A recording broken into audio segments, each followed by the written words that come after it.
오늘 또 최전에 모여 하나님 앞에 예배하는 여러분들, 또 방송을 통하여 예배하는 여러분들에게 우리 주님이 주시는 평강의 은혜가 풍성하기를 주의 이름으로 축원합니다.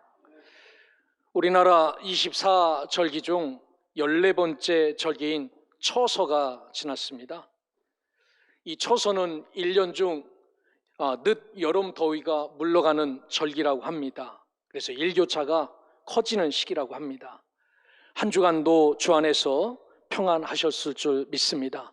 늘 어려운 시기에 주와 동행함으로 주님이 주시는 힘으로 살아갈 수 있기를 주의 이름으로 권면드립니다.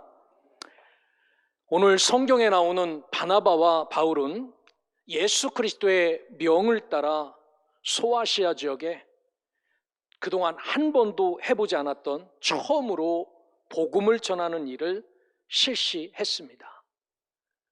우여곡절이 참 많았습니다. 내부적으로는 함께 동행했던 마가가 출발한 지 얼마 되지도 않아 집으로 돌아가는 시련도 있었습니다. 또 방문하는 곳마다 환영받기보다는 심한 핍박과 때로는 생명의 위협을 받는 일이 참으로 많았습니다. 14장에 보면 루스드라에서 전도하던 바울은 병자를 치유하며 큰 기쁨을 누립니다. 지난주에 우리가 이 말씀을 통하여 복음 전도 사역 속에 나타난 믿음의 특징들에 대해서 말씀을 나눴습니다. 그들에게는 형용할 수 없는 믿음의 확신이 충만하였습니다. 그래서 하나님의 역사가 그들에 임했던 거지요. 이런 상황을 지켜봤던 바울과 바나바는 끝까지 주 앞에 겸손하여 오직 하나님만을 높이는 삶을 살았습니다. 어쩌면 이것이 저와 여러분이 가져야 될 믿음의 태도다라고 말씀을 나눴습니다. 사랑하는 소명의 성도 여러분, 오늘 바른 믿음의 태도는 어려운 시험과 고통 앞에서도 이길 수 있는 힘을 공급받을 수 있음을 믿고, 저와 여러분들이 섬기는 이 교회, 또 우리가 하나님 앞에 선 이 모습이 믿음으로 충만하고 처음도 겸손이지만 하나님 앞에 설 때까지 겸손하게 살아가는 주의 자녀들 되시기를 주의 이름으로 축원합니다. 바울과 바나바는 루스드라에서 한 번도 걷지 못하는 자를 치유하며 큰 기쁨을 누렸습니다. 그런데 반대로 이고니온에서 찾아온 유대인들의 방해로 바울이 돌에 맞았습니다. 성경의 표현대로 보면요, 그들이 바울을 돌로 쳐서 죽은 것을 확인하고 성 밖에 끌어내어 버렸다라고 14장 마지막에 기록하고 있습니다. 돌멩이 한 대 맞았다고 기절하겠습니까? 얼마나 돌을 많이 맞았으면 그들이 확인한 거죠. 살았나 죽었나 했는데 죽어서 루스드라 성 밖으로 끌어내어 사도 바울을 던져버렸다라고 성경은 기록합니다. 이렇게 죽었던 사도 바울이 주님의 은혜로 다시 일어나지요. 그리고 다른 마을로 전도하러 떠납니다. 대단하지요? 우리가 주사만 맞아도 끙끙 아파서 며칠 쉬는데 죽을 정도로 돌에 맞았던 바울이 불평 한마디 없이 툭툭 털고 일어나 다른 마을에 가서도 예수가 그리스도라고 복음을 전하였다라고 말합니다. 어쩌면 1차 복음 전도 사역은 이렇게 기쁨도 고통도 시련도 죽음도 다 맛을 본 사역이었습니다. 이 뒤에는 엄청난 하나님의 결과도 있었죠. 이방인들이 예수를 믿는 겁니다. 그리고 예수 믿고 그들도 구원을 받고 세례를 받고 그들에게도 성령의 충만함이 기름 부어지는 것을 눈앞에서 봅니다. 이런 놀라운 역사를 깨닫고 이제 안디옥 교회로 사도 바울이 돌아오지요. 안디옥 교회는 바나바와 바울을 선교사로 보내면서 금식하며 기도하였던 곳입니다. 그리고 바나바와 바울은 다시 이 교회로 돌아와서 14장 27절에 보면 안디옥 교회 모든 성도들을 다 불러 모으고 그동안 1차 복음 전도 여행을 보고합니다. 하나님께서 자기들과 어떻게 함께 하셨는지, 하나님이 이방인들 가운데 어떻게 역사하셨는지, 그리고 그들에게 어떻게 문을 열어주셨는지 보고하고 그곳의 제자들과 함께 오랫동안 지냈다라고 1차 사역을 마무리합니다. 자, 예수님의 가장 큰 명령은 무엇인가? 우리 교회에 주신 명령. 안디옥 교회는 세워진 지 얼마 지나지 않아 이 명령에 순종하는 삶을 살았습니다. 모든 민족으로 가서 제자 삼고 아버지와 아들과 성령의 이름으로 세례를 주고 예수님께서 의탁한 모든 말을 가르쳐 지키게 하는 이 사역을 안디옥 교회는 했지요. 바나바와 바울도 이 명령에 순종하였습니다. 이처럼 우리 교회도 안디옥 교회처럼 이 명령을 잘 준행하여 우리가 일선에 나가는 사람들은 될 수 없지만 뒤에서 금식하며 기도하고 저들을 끊임없이 도울 수 있는 이러한 믿음의 교회, 믿음의 성도들이 되시기를 선교의 주권자 되신 그리스도의 이름으로 축원합니다. 이런 좋은 출발을 경험한 안디옥 교회에 또 다른 시련의 물결이 밀려오지요. 교회는요, 평안할 데가 없었습니다. 개척부터 지금까지 끊임없이 어려움의 물결이 찾아온 것도 안디옥 교회에서 볼 수 있지요. 바로 시련 속에서도 하나님의 말씀을 기준하여 협력하고 선을 이루고 주 예수의 은혜를 깨닫는 그 말씀이 바로 오늘 말씀입니다. 결론적으로 이 시련을 통하여 주 예수의 은혜를 깨닫고 안디옥 교회와 예루살렘 초대교회가 분명한 신앙 고백 위에서 건강하게 성장한 것처럼 우리도 믿음의 길을 걸어가면서 벌어지는 어려움이 있지요. 나에게 다가오는 시련이 있습니다. 이런 것들에 넘어지는 자가 아니라 이런 것들을 통하여 더욱더 성숙하고 단단해지는 믿음의 사람들이 되시기를 주님의 이름으로 축원합니다. 오늘 말씀을 통하여 우리가 어떤 상황 속에서도 기억해야 될 것은 첫 번째로 예수님 한 분으로 충분하며 그리스도가 답이라는 사실을 잊지 말며 사시기를 주님의 이름으로 권면드립니다. 예수님 한 분으로 충분합니다. 그리고 이분이 답입니다. 오늘 본문에 보면은 우리가 익숙하지 않은 교회의 회의에 대해서 나옵니다. 도대체 초대교회가 무엇 때문에 이 회의를 열었으며 이 회의를 통하여 어떤 결과를 얻었는지에 대해서 우리가 잘 보고 우리도 교회를 섬기며 주 앞에 모일 때 오직 주의 은혜를 기억하면서 하나님께만 영광을 돌리고 하나님의 뜻 안에서 하나가 될 수 있는 이런 교회가 되시기를 주님의 이름으로 축원합니다. 오늘 1절에 보면 이렇게 성경을 시작합니다. 어떤 사람들이 유다로부터 내려와서 형제들을 가르치되 너희가 모세 법대로 할례를 받지 아니하면 능히 구원을 받지 못하리라 하니라고 당시 안디옥 교회 상황을 전합니다. 예루살렘 교회, 어쩌면 늘 본받고 싶은 교회입니다. 안디옥 교회에서 어쩌면 본받고 싶은 교회가 예루살렘 교회죠. 그런데 그곳에서 사람들이 안디옥 교회까지 왔습니다. 자, 성경 공부합시다 라고 해서 형제들을 가르쳤는데 그들이 하는 말이 여러분 모세의 관례대로 할례를 받지 않으면 구원을 얻을 수 없습니다 라고 가르친 것입니다. 당시 상황은 이신득의 예수 그리스도를 믿음으로 하나님이 우리를 의롭다 여겨주는 이 이신득의 신학이 분명하지 않아 정립되지 않은 상황이었습니다. 이 순수한 안디옥 교회 교인들을 가지고 예루살렘에서 올라온 사람들이 여러분 믿음 참 중요합니다. 그런데 믿음 말고 할례도 꼭 받아야 구원받습니다 라고 가르치는 겁니다. 예수님께서 오시기 전까지 유대인들에게 할례는 생명과 같은 것이었습니다. 절대로 버릴 수 없고 꼭 지켜야 될 것이었습니다. 그래서 구약의 율법에 따라 태어난 유대인들은 8일이 되면 그 부모, 할아버지, 할머니, 온 가족, 친지가 모여서 이 아이는 선택된 백성입니다 라는 것을 표시하기 위해서 태어난 지 8일 만에 꼭 할례를 행하였습니다. 창세기 17장 10절에 보면 하나님께서 아브라함을 택하시죠. 갈대아 우르에서 꺼내냅니다.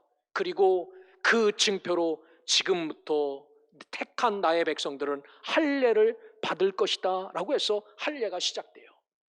이 법이 얼마나 중요했는지 유대인들은 자기네들이 613조를 세울 때 두 번째 법이 뭐냐면 모든 유대인 남자는 할례를 받아야 한다라는 것이 613조의 두 번째 나오는 율법입니다. 얼마나 중요하면은 할례를 꼭 받아야 된다라고 두 번째 법에 만들어 놓았을까요? 이것을 가지고 예루살렘에서 올라온 사람들이 여러분 예수 믿는 것, 여러분처럼 믿는 것 참 중요합니다. 하지만 할례도 받아야 됩니다. 이런 설교를 합니다. 결론은 이 일로 어떤 일이 벌어지냐면은 이것을 용납하지 못했던 바울과 바나바가 2절에 보니까 그들 사이에 적지 않은 다툼과 변론이 일어난지라 라고 말합니다. 여러분, 우리는요 교회를 보호해야 될 책임과 의무가 있는 사람들입니다. 비진리가 여기에 들어와 판칠 때 이것은 진리가 아닙니다라고 말할 수 있는 성도들이 되셔야 됩니다. 오늘 바울과 바나바는 아무리 머더처치, 정말 가보고 싶은 예루살렘 교회에서 올라온 사람이지만 비진리를 증거할 때 이들과 다툼하고 변론해요. 그래서 예루살렘 교회에 있는 사람들이 올라와 이 비진리를 증거함으로 나타난 두 가지 일이 발생이 됩니다. 첫째는 유대인들과 사도 바울이 다투지요. 사도 바울도 율법은요 그 누구에게도 지지 않을 만큼 상식과 지식을 갖고 있었던 사람이에요. 그래서 다툽니다. 스타시스, 그들과 논쟁하죠. 나도 율법학자다, 나도 가말리엘에게서 배웠다라고 말하면서 율법을 잘 알고 있는 것을 가지고 왜 율법이 구약에는 유용했는데 이 신약에는 유용하지 않은지를 논쟁하고 투쟁하지요. 변론도 합니다. 재태 씻습니다. 탐색해서 꺼내다가 그때는 필요했지만 지금 필요하지 않는 것을 설명을 하지요. 이것이 첫 번째 나타난 사도 바울의 이 문제로 인하여서 나타난 거고, 두 번째는요, 그러면은 이 문제를 가지고 예루살렘 교회로 가보자. 너희도 가고 우리도 가서 예수님께로부터 복음을 들은 사도들이 어떤 결론을 내릴지 한번 주 앞에 서자, 교회 앞에 서자라고 말합니다. 여기서 우리는 안디옥 교회의 성숙한 모습을 발견합니다. 그들은요 성령이 충만하여 모여 금식할 수 있는 사람들이었습니다.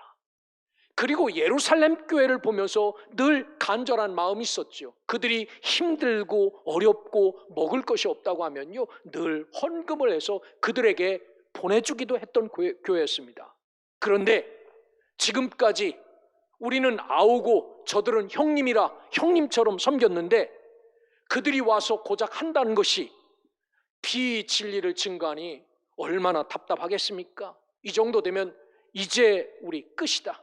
저들과 손절하고 우리끼리 잘 살아보자 라고 말할 수 있었을 겁니다. 그런데 이 어려운 문제 앞에 그들의 힘으로 해결하는 것이 아니라 예루살렘 교회에 가서 사도들이 어떻게 생각하는지를 가르침을 받길 원했지요. 그래서 바울과 바나바 두 사람만 가서 그들과 만나면 안 되기에 증인도 함께 뽑아서 대표들과 함께 갑니다. 이렇게 하는 이유가 있지요. 그래? 너희는 그 길 가라, 우리는 이 길 가겠다라고 하면은 편하지만 사도 바울은 그렇게 양보하지 않았습니다. 왜냐하면 싸워서 이긴 것이 아니라 교회를 교회답게 세우기 위해서 예수의 올바른 복음이 이 교회 안에 올바로 뿌리 내리기 위해서 사도 바울은 이 수고도 내려놓지 않지요. 그래서 안디옥 교회 교인들의 기도를 받고 예루살렘 교회로 갑니다. 예루살렘 교회와 문제를 놓고 싸워서 우리가 이겼다, 이것 때문에 간 것이 아니라 예루살렘 교회도 안디옥 교회도 어느 교회든지 이 교회가, 이 신득이 예수 믿는 믿음으로 구원받고 올바르게 세워진다는 이 신학을 든든히 세우게 하려고 올라갔지요. 사랑하는 성도 여러분, 시련과 고난 속에서의 문제 해결 방법은요, 찾아가 만나는 것입니다.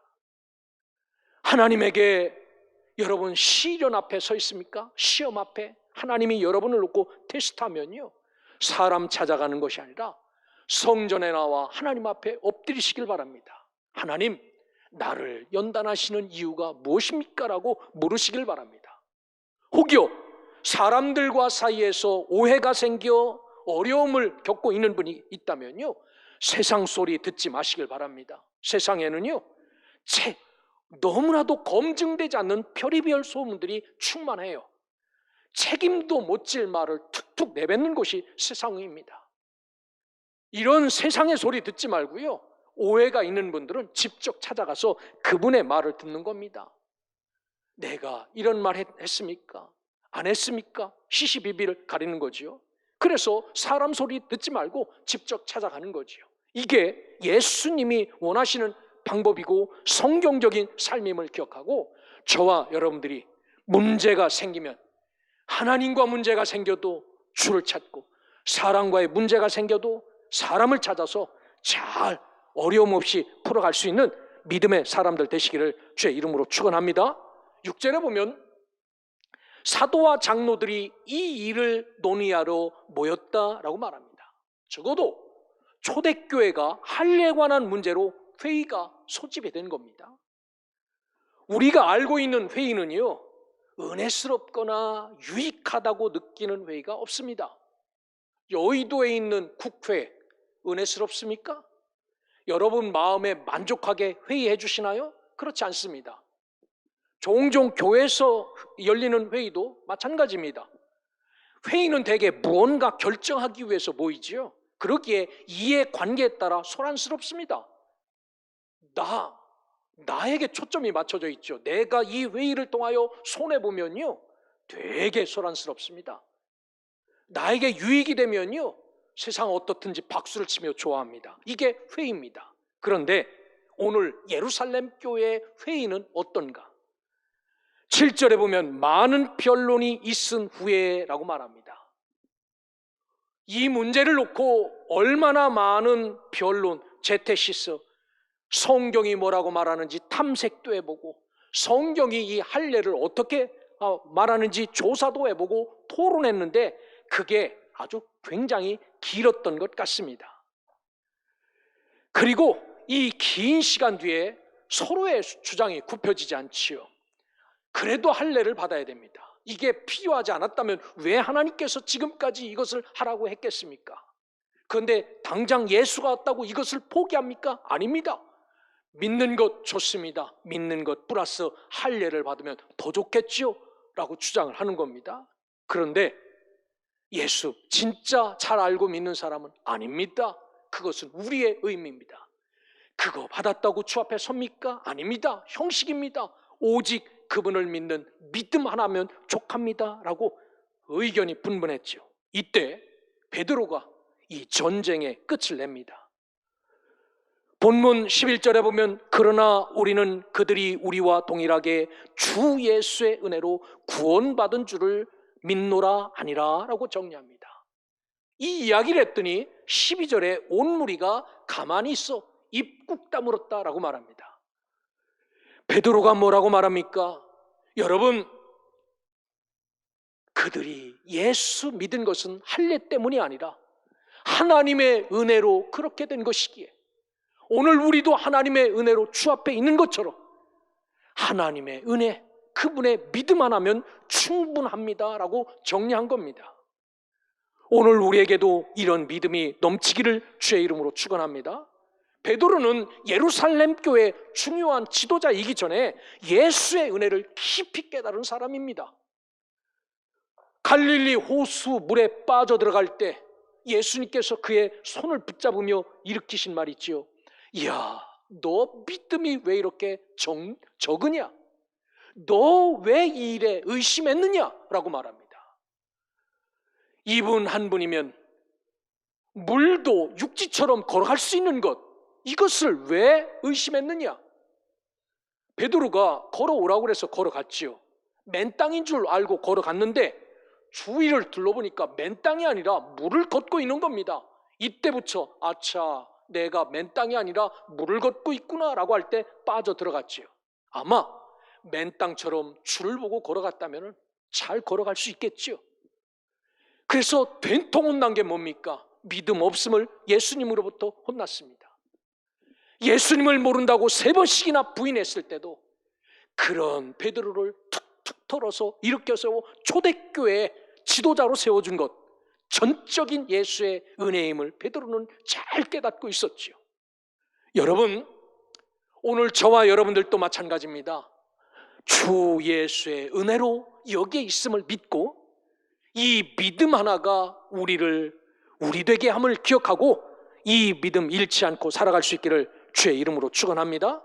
그래서 이 복잡한 할례냐 믿음이냐를 따지는 그들에게 예수 그리스도 그분의 은혜, 그를 믿는 믿음이라고 말해줘.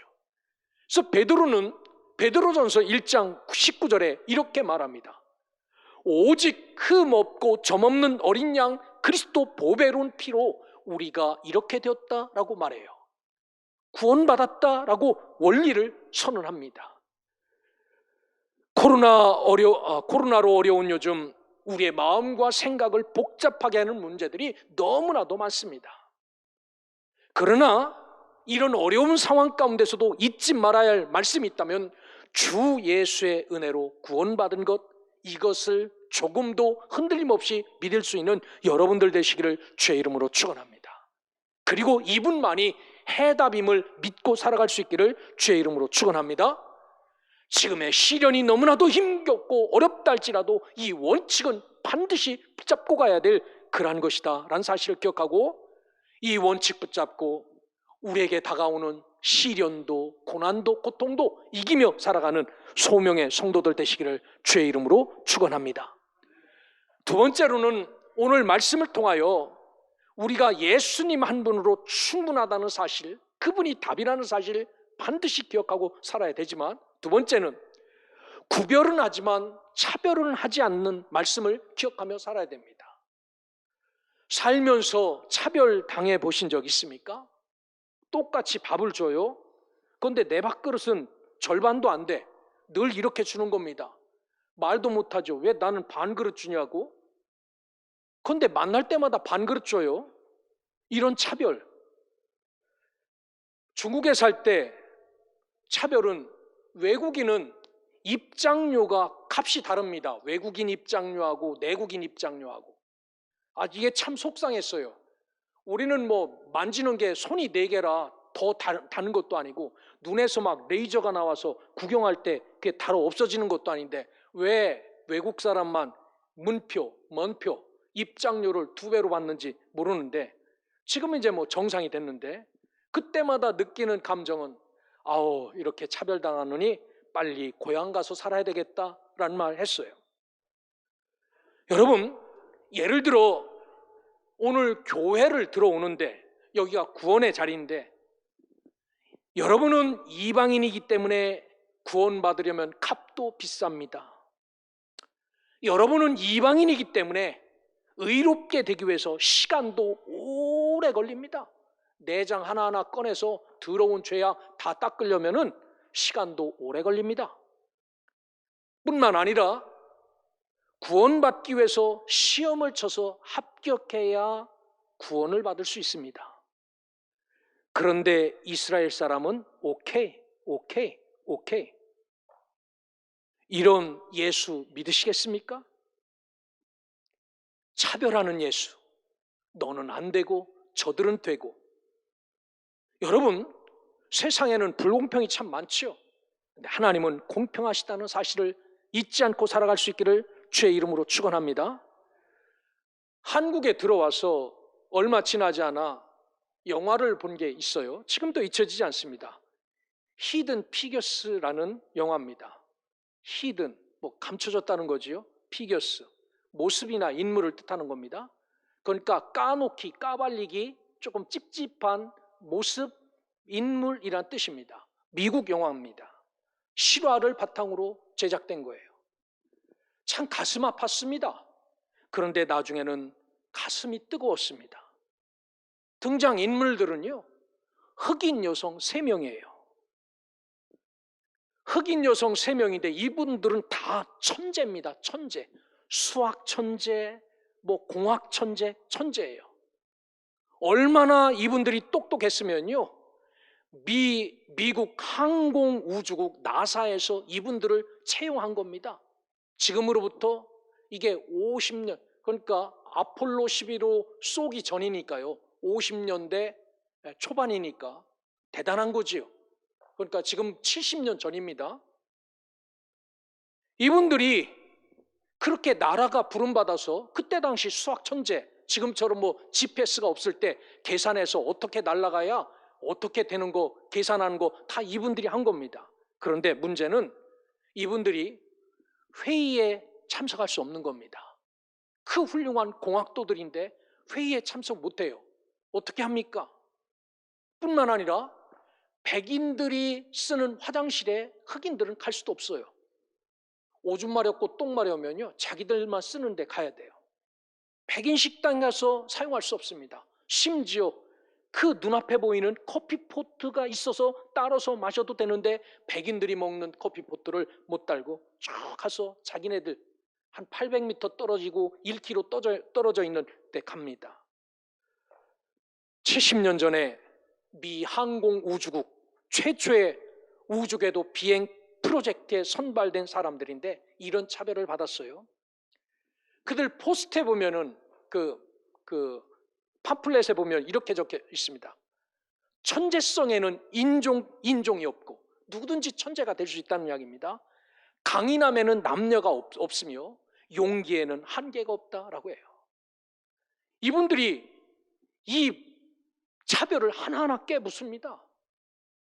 화장실 가려면요, 눈앞에 화장실이 있어요. 못 가는 겁니다. 1km 이상 떨어져 있는 자기들의 화장실을 뛰어가요. 사람들이 찾죠. 너 어디 갔다 왔냐? 화장실 갔다 왔는데요. 사람들이 찾습니다. 어디 갔다 왔냐? 커피 한 잔 마시고 싶어서 커피 마시러 1km를 왕복 2km입니다. 그러면서 하나하나 차별을 푸십니다. 그리고 이분들이 그 자리에 아주 굉장히 중요한 자가 돼요. 2015년에 오바마 대통령이 이분들 3분 중에 한 분에게 100살이 가까우는데 상을 주더라고요. 여러분, 어떤 흑인 분이 여행을 하다가 주일날 교회를 나가기로 마음먹고 내가 갈 수 있는 교회가 어느 교회인가 찾아도 없어서 어느 한 교회를 문 열고 들어가니까 정말 금발이 아름다운 그 부인이 안내를 하면서 어떻게 오셨습니까? 예배 드리러 왔습니다. 흑인은 우리 예배에 들어올 수 없습니다. 이 소리를 듣고 교회 밖에 나가서 울고 있었습니다. 이때 예수님께서 찾아오셨어요.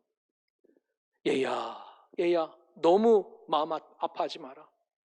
나도 백인이 아니어서 저 교회는 못 들어간다. 이렇게 위로해 주셨답니다. 예수님도 백인은 아니지요. 여러분, 우리 교회는 너희들은 구원받을 수 있는 자들, 너희들은 구원받지 못하는 자들, 이렇게 차별하지 않는 교회가 되기를 주의 이름으로 축원합니다. 오늘 본문 9절에 뭐라고 말하냐면요, 믿음으로 그들의 마음을 깨끗이 하사 그들이나 우리나 차별하지 아니하셨느니라 라고 말해요. 디아크리노, 너희들은 더럽고 우리는 의롭다라고 분리하거나 하나님이 판단하지 않으셨다라고 말합니다. 하나님은 우리를 차별하지 않으셨습니다. 너는 구원받을 수 있는 사람, 너는 지옥으로 가는 사람, 이렇게 차별하지 않으셨다는 겁니다. 베드로가 이야기하는 겁니다. 하나님이 우리도 차별하지 않으셨는데 저들이라고 할례 받았다고 너희들 구원, 할례 안 받았다고 너희들 죄야, 죄인, 이렇게 차별하지 않는다라고 말씀합니다. 이 말씀이 우리에게 주신 말씀이시기를 주의 이름으로 축원합니다. 하나님은요, 사람을 차별하지 않으십니다. 하나님은 사람을 만드셨죠. 유대인도 만들고 한국 사람도 만들고 이방인도 만들고 만드셨습니다. 모두 다 이분의 작품입니다. 만약에 초대교회가 차별하는 곳이었다면 성령 하나님은 역사하지 않으셨을 겁니다. 그런 더러운 곳, 그런 미운 곳에 성령이 임하지 않으셨겠지요. 그곳은 차별하지 않는 곳이었습니다. 보니까 모든 사람들이 함께 모여 하나님의 영을 받았습니다. 따라서 교회 안에서 누구에게도 차별하지 않으므로 이 교회에 오는 자마다 하나님의 놀라운 은혜를 충만하게 받고 돌아가는 그런 교회가 될 수 있게 우리가 차별하지 않는 교회로 세워갈 수 있기를 주의 이름으로 축원합니다. 하나님이 에레미야를 부르실 때도 너를 모태 짓기 전에 내가 너를 알았고 네가 배에서 나오기 전에 너를 성별하였다라고 말합니다. 하나님께서는 구별하십니다. 태어나기도 전에 에레미야를 구별하셨다라고 말합니다. 오늘 구별과 차별을 잘 알아야 합니다. 구별은 다름을 인정하는 거지요. 너는 한국 사람, 너는 미국 사람. 한국 사람은 한국 사람의 특징이 있고 미국 사람은 미국 사람의 특징이 있죠. 그런데 구별을 못하면 안 됩니다. 한국 사람인지 미국 사람인지 구별도 못하면요, 시력이 문제가 있든지 한 번도 그런 사람을 보지 못하여서 그런지 문제가 있지요. 차별은 구별과 다른 것을 인정하는 겁니다. 그리고 다른 것에 가치를 두는 거죠. 하나님께서는 구별합니다. 너 믿는 자, 너는 집사, 권사, 장로, 목사, 이유가 있지요. 그렇게 살라고 구별하는 겁니다. 그러나 하나님은 차별하지 않습니다. 너는 안 된다라고 말하지 마죠. 하나님은 얼마나 구별하시기를 좋아하시는지요. 쌍둥이도 다르게 만들어 놓고 너는 큰 애, 너는 작은 애 구별하십니다. 남자와 여자를 구별하신 분이 하나님이십니다. 남자와 여자를 구별하지 않는 것은 하나님을 무시하는 거고 죄입니다. 당신은 남자입니다. 당신은 여자입니다. 구별해 주시죠. 그런데 차별하면은 안 됩니다. 남자와 여자가 너는 여자니까 안 돼, 너는 남자니까 안 돼, 차별해서는 안 된다라고 말합니다. 하나님께서는 우리를 다 만드셨죠. 오늘 이렇게 우리를 만들어 놓고 구별은 하셨지만 차별은 하시지 않았습니다. 그러기에 저와 여러분들도 어떤 상황 앞에서 차별하지 않는 자로 살기를 주의 이름으로 축원합니다. 베드로는 말합니다. 8절 9절에 하나님이 우리에게와 같이 그들에게도 성령을 주어 증언하시고 믿음으로 그들의 마음을 깨끗이 하사 그들이나 우리나 차별하지 않으셨다. 우리를 이렇게 구원해 준 것처럼 저들도 구원해 주셨다. 차별하지 않으셨다. 교회는 구별하는 곳이지 차별이 있는 곳은 아닙니다. 그래서 어떤 상황에서도 차별하지 않는 자, 어떤 상황에서도 하나님 앞에 은혜를 깨닫고 저들도 구원받을 수 있는 자다라고 믿으며 살아가는 주의 자녀들 되시기를 주의 이름으로 축원합니다. 오늘 말씀을 정리합니다. 오늘 말씀 속에 등장하여 정답을 제시한 베드로는 주 예수의 은혜를 아주 깊게 체험한 사람입니다. 베드로가 이것을 체험하면서 우리에게 주는 교훈이 뭐냐면은 무엇의 출신, 무엇 사람이라는 것보다 더 우월한 것은 믿음이라는 거예요. 너가 유태인이고 너가 할례 받은 사람이라는 것보다 더 좋고 우월한 것은 믿음이 없느냐 있느냐라는 겁니다. 한국 사람이라고 다 구원받습니까? 천국 갑니까? 미국 사람이라고 저 유대인이라고 직접 갑니까? 그렇지 않습니다. 무엇이기보다는요, 너 믿음이 더 있는가? 이게 더 우월하다라고 말해요. 그렇게 우리 속에 예수 그리스도를 믿는 믿음이 조금도 줄어들거나 조금도 작아서는 절대로 안 된다라는 사실입니다.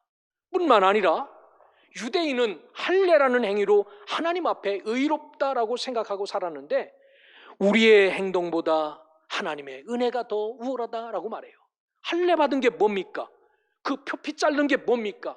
이것보다 더 큰 것은요, 하나님이 죄인임에도 불구하고 너는 의로운 자야, 너는 내 것이야 라고 인정해주는 하나님의 은혜가 더 탁월하고 아름답다라는 것을 우리를 통하여 가르쳐주고 있습니다.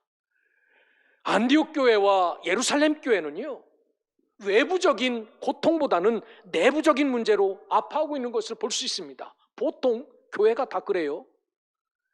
그들에게는 특별한 은혜가 있었습니다. 그런데도 그들에게 불쑥불쑥 튀어나와 아프게 하는 문제들이 있었지요. 그런데 이 아프게 한 문제가 오히려 초대교회를 아주 든든하게 하는 그러한 요소로 말끔하게 정리해 주십니다. 그 정리해 주신 정답이 뭔가? 어떤 어려움과 고난, 특별히 이 교회를 섬겨나가면서 우리가 변치 않고 꼭 붙잡아야 될 것은 예수 한 분으로 충분하다라는 사실입니다. 여기에 나의 내가 무엇 하나 포함이 돼서는 절대로 안 되는 겁니다. 혹여 그런 것은 뭡니까? 나를 구원해 주신 하나님의 은혜가 너무나도 감사하여서 하나님 앞에 예물도 드리고 헌신도 하고 봉사도 하는 겁니다. 이거를 앞서서는 절대로 안 되는 겁니다. 그러기에 오늘 예수님 한 분으로 이분만을 붙잡고 살아가는 주의 자녀들 되시기를 주의 이름으로 축원합니다. 믿음의 길에서 구별은 해야 됩니다. 새신자십니까? 새신자에 맞게 잘 이렇게 만들어주고 해야 되죠. 그런데 새신자니까 여기 오면 안 됩니다. 차별해서는 안 됩니다. 오늘 우리 교회 믿음의 길에서 나의 행위를 들고 나오는 자 없기를 주의 이름으로 축원합니다. 나 이런 사람인데 알아주지 않아? 여러분, 이것은 하나님의 은혜 앞에서 아무것도 아닙니다. 왜냐하면 저와 여러분은 주의 은혜로 살고 있는 사람들입니다. 주 예수의 은혜, 그분이 십자가에서 죽으시고 흘려주신 그 보혈로 살기 때문이지요. 그러기에 어느 곳에서나 감사하시고 어떤 상황에서나 기뻐하고 하나님의 은혜를 기억하며 오직 구원자 되신 예수를 꼭 붙잡고 어려워도 시험이 와도 고난이 와도 이 믿음의 길을 잘 걸어가는 자. 성경에 보면은 예루살렘 교회가 문서화를 시킵니다. 이 신득이 예수 그리스도를 믿는 것 외에 구원받는 길은 없습니다라고 써서 쫙 퍼쳐요. 15장을 읽어보시면 이 소식을 듣고 모든 교회가 다 좋아합니다. 기뻐했다라고 말합니다.